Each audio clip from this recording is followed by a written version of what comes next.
Bonjour à tous. Aujourd'hui, nous allons nous pencher sur un sujet qui nous concerne tous, notre sécurité dans le monde numérique. Imaginez un instant que toutes les portes de votre maison soient grandes ouvertes, que vos lettres soient lues par des inconnus, et que quelqu'un puisse se faire passer pour vous au téléphone. C'est un peu ce qui risque de se passer à grande échelle en 2025. Le monde de la cybersécurité est sur le point de connaître une véritable révolution, ou plutôt, une nouvelle vague d'attaques bien plus redoutables. Les pirates informatiques, que l'on appelle aussi cybercriminels, disposent d'outils de plus en plus puissants. Ils ne sont plus seulement des génies de l'informatique isolés dans leur garage. Ce sont désormais des organisations criminelles très structurées, et même parfois des États, qui utilisent des technologies de pointe pour arriver à leurs fins. Alors, pourquoi 2025 est-elle une année charnière?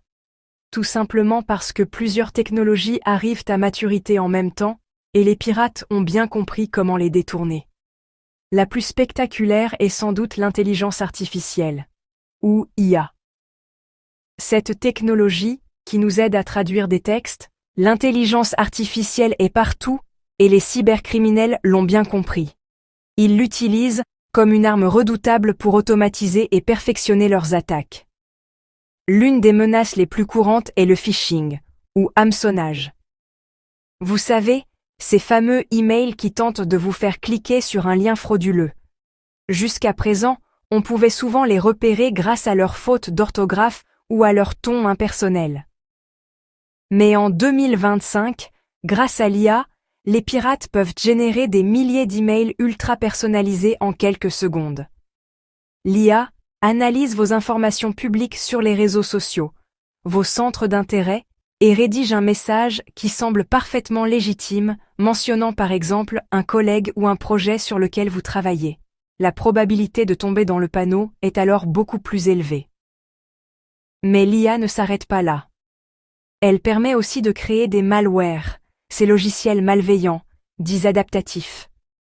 Imaginez un virus capable d'apprendre et de modifier son propre code pour ne pas être détecté par votre antivirus. C'est exactement ce que font ces nouveaux malwares. Une fois installés sur votre ordinateur, ils analysent l'environnement, identifient les logiciels de sécurité présents et se transforment pour passer sous leur radar. Ils peuvent rester dormants pendant des mois, attendant le moment idéal pour agir, par exemple en volant vos mots de passe ou en chiffrant vos données. Avez-vous déjà vu une vidéo d'une célébrité disant quelque chose de complètement improbable? Il s'agissait peut-être d'un deepfake, image explicite. Deux visages identiques d'un PDG, l'un réel et souriant, l'autre glitché et sinistre. Cette technologie utilise l'intelligence artificielle pour créer des vidéos ou des enregistrements audio truqués d'un réalisme bluffant. En 2025, cette menace devient particulièrement préoccupante pour les entreprises et leurs dirigeants. Imaginez recevoir un appel vocal de votre PDG, vous demandant d'effectuer un virement bancaire urgent et confidentiel. La voix est identique, le ton est pressant. Il est très difficile de ne pas obéir. C'est ce qu'on appelle l'usurpation de voix, ou phishing, voice phishing. Les criminels n'ont besoin que de quelques secondes d'un enregistrement de la voix de la personne trouvée sur Internet par exemple, lors d'une conférence. L'impact va bien au-delà de la simple fraude financière. Manipuler l'opinion. Nuire à la réputation d'une personne ou d'une entreprise. Créer des crises diplomatiques. Exemple, faux enregistrement d'un dirigeant politique diffusé juste avant une élection. Exemple, fausse déclaration d'un PDG annonçant de mauvais résultats financiers, qui fait chuter le cours de l'action. L'ère du doute s'installe. Comment savoir si ce que l'on voit ou entend est réel? Quand on pense à une cyberattaque, on imagine souvent un pirate qui s'en prend directement à sa cible.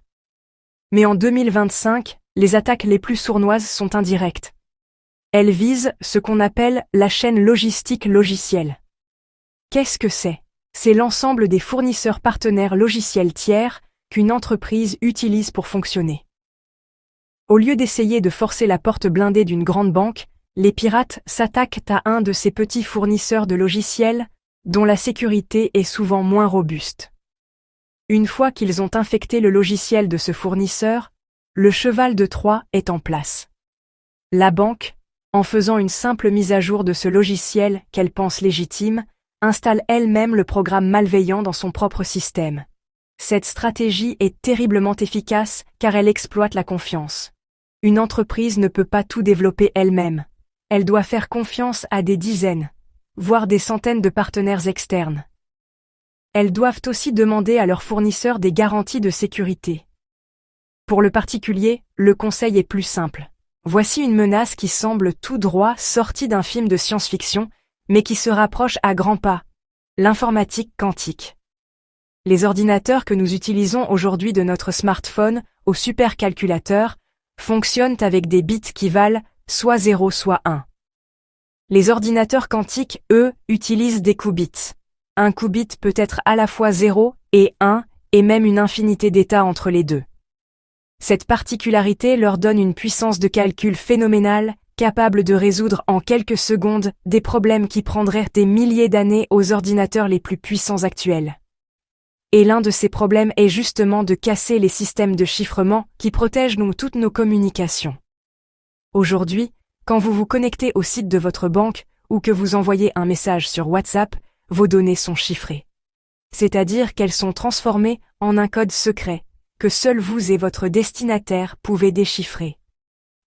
Ce chiffrement repose sur des problèmes mathématiques très complexes, comme la factorisation de grands nombres premiers. Nos ordinateurs classiques sont incapables de résoudre ces problèmes dans un temps raisonnable. Mais pour un ordinateur quantique suffisamment puissant, ce serait un jeu d'enfant. Le jour où une telle machine existera, tous nos secrets actuels, c'est ce qu'on appelle le récolter maintenant. Imaginez une armée de zombies. Mais au lieu d'être des humains, ce sont des ordinateurs, des smartphones, des objets connectés. Votre frigo, votre caméra de sécurité. C'est ce qu'est un botnet, un réseau d'appareils infectés par un logiciel malveillant. Contrôlés à distance par un pirate, sans que leurs propriétaires ne s'en rendent compte. En 2025, ces botnets deviennent autonomes grâce à l'intelligence artificielle. Ils n'ont plus besoin d'attendre des ordres humains pour agir. Ils peuvent se propager d'eux-mêmes, chercher de nouvelles victimes, décider du meilleur moment pour attaquer. Par exemple, une attaque par déni de service ou des DOS, inonder un site web de requêtes pour le rendre inaccessible. Ces armées de l'ombre transportent des malwares sophistiqués et furtifs.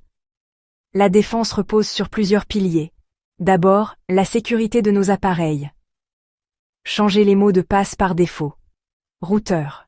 De nos jours, de plus en plus d'entreprises et de particuliers stockent leurs données et hébergent leurs applications dans le cloud, ou le nuage en français. Il s'agit de serveurs distants gérés par des sociétés comme Amazon, Google, Microsoft. C'est pratique, flexible et souvent moins cher que de tout gérer soi-même. Cependant, cette migration massive vers le cloud crée de nouveaux risques. La principale menace n'est pas tant la sécurité des géants du cloud eux-mêmes, qui est généralement très élevée, mais la mauvaise configuration de ces services par les utilisateurs. Une simple erreur, comme laisser un espace de stockage de données ouvert au public par inadvertance, peut exposer des millions de fichiers sensibles à n'importe qui sur Internet. Ces erreurs de configuration sont extrêmement courantes. Les services cloud offrent une multitude d'options et de réglages, et il est facile de s'y perdre. Un développeur pressé par le temps peut désactiver une option de sécurité pour faciliter un test, et oublier de la réactiver ensuite. Un administrateur peut mal configurer les droits d'accès, donnant à des employés des permissions beaucoup trop larges. Les pirates le savent et utilisent des outils automatisés qui scannent Internet en permanence. C'est comme vérifier si des milliers de portes de voitures sont bien fermées, jusqu'à en trouver une d'ouverte avec les clés sur le contact.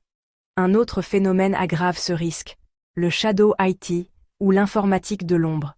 Les entreprises doivent mettre en place des outils de gestion de la posture de sécurité du cloud, ou CSPM, qui surveillent en permanence leur configuration et les alertent en cas d'erreur. On a souvent tendance à imaginer la menace comme venant de l'extérieur, mais en 2025, l'une des plus grandes vulnérabilités vient de l'intérieur. Ce sont les menaces internes. Celles-ci peuvent prendre deux formes. La première est la menace malveillante. Un employé mécontent, sur le point de démissionner, corrompu par un tiers, qui utilise ses accès légitimes pour voler des données. La deuxième forme est la menace interne accidentelle. Un employé négligent ou mal formé, qui clique sur un lien de phishing, qui choisit un mot de passe trop simple, qui perd une clé USB contenant des données sensibles, qui utilise des services non sécurisés, le fameux Shadow IT. Ces erreurs involontaires sont une porte d'entrée en or. Elles sont souvent le point de départ des cyberattaques les plus dévastatrices. Les criminels exploitent la nature humaine, notre tendance à faire confiance, notre curiosité, notre précipitation. La défense est avant tout une question de culture et de formation. Des simulations d'attaques de phishing peuvent aider à tester leur vigilance. Il faut également appliquer le principe du moindre privilège. Cela limite les dégâts en cas de compromission. Nous venons de parcourir un paysage de menaces pour 2025 qui peut sembler intimidant.